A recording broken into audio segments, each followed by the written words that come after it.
আগামী নির্বাচনে ক্ষমতাচ্যুত আওয়ামী লীগের অংশ নেয়ার বিষয়ে বিভিন্ন সংবাদ মাধ্যমে বক্তব্যের ভুল ব্যাখ্যা দিয়ে পরিবেশন করা হয়েছে বলে দাবি করে এর প্রতিবাদ জানিয়েছেন নির্বাচন ব্যবস্থা সংস্কার কমিশনের প্রধান ডক্টর বদিউল আলম মজুমদার।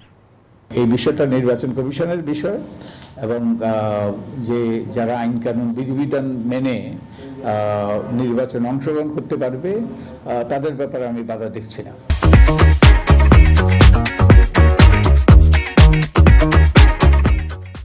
শেখ হাসিনা সহ অনেক আওয়ামী লীগের নেতার বিরুদ্ধে হত্যা মামলা হয়েছে।